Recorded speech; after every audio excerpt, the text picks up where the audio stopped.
The woman flops down on the bench and drops her trash bag between her feet. With elbows on knees and cheeks in hands, she stares at the sidewalk. Everything aches. Her shoulder is stiff and her hands raw, all because of the sack. Oh, to be rid of this garbage. Her memories of life without the bag of trash are fuzzy. As a child, maybe? She doesn't know for sure. She never looks at her trash. It repulses her, so she keeps the sack closed. What else can she do? Give it to someone? All have their own. Here comes an old man, face ravined with wrinkles, trash sack hitting the back of his legs as he walks. He attempts a smile. What weight could he be carrying, she wonders. Regrets. She turns to see who spoke. Beside her on the bench sits a man, bright, kind eyes. Like hers, his jeans are mud-stained.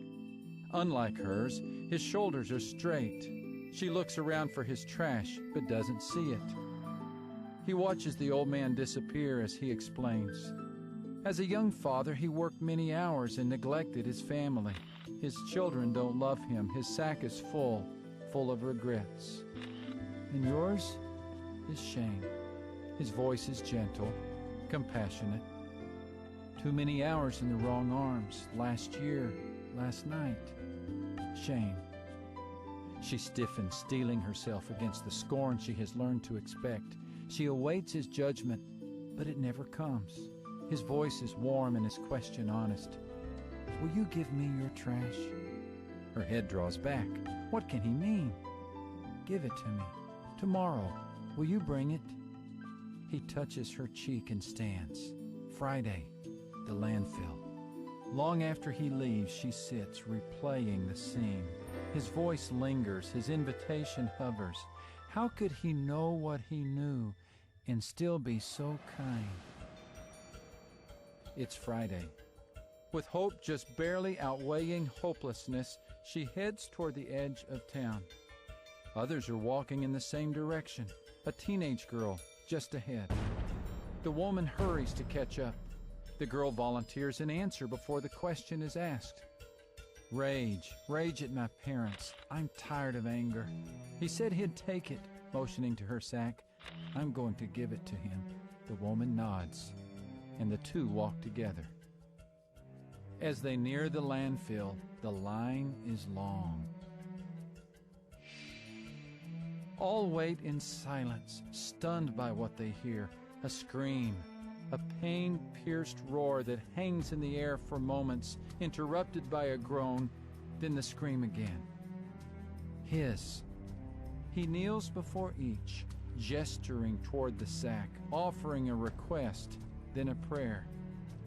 May I have it, and may you never feel it again. Then he bows his head and lifts the sack, emptying its contents upon himself, the shame, the anger, the regret.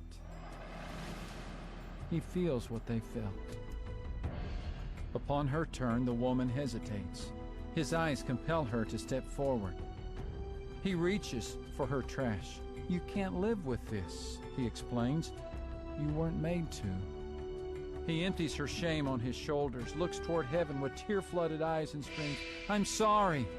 He sobs as she has sobbed into her pillow 100 nights. That's when she realizes that his cry is hers, her shame his. For the first step in a long nighttime, she has no trash to carry. With the others, she watches as he is buried under a mound of misery. For some time he moans, then nothing, just silence. The people wonder who this man is and what he has done. They feel odd loitering near the heap, but even stranger to think of leaving. So they stay, huddled around fires and metal drums, through the night, into the next day. Darkness comes again. Some doze. They wait one night, and then another. On the morning of the third day, they almost miss the moment. It is the young girl who sees it, the girl with the rage. She doesn't trust her eyes at first. When she looks again, she knows. Her words are soft. He's standing. Then louder. He's standing. All turn. They see him, bathed in morning light. Standing. Standing. Indeed.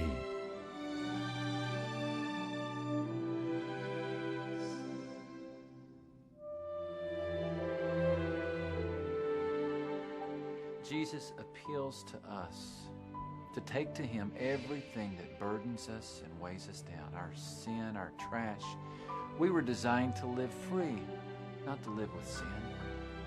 We try to do it for a time, but then realize the burden is just too heavy. The weight of sins, failures, and worries is just too much for one person to carry alone. Jesus wants them all. And it's time to take your bags to the street. It's Friday morning, trash day. Just give your trash to him. Simply pray, "Dear Jesus, for too long I've been carrying around all the burden of my sin and all that accompanies it. Sacks of shame, worry, pain, resentment, and failure. I've tried to live with the guilt and hurt, but they've grown too heavy. I ache, I grieve, I feel crushed. I realize that freedom begins by confessing my sin and giving it to you. You release me from my burden and take it to the cross. And now it's gone forever. Thank you for removing the garbage of my life. No longer is my life the same old story. Now I have a new beginning, and I am free because it is all in your hands.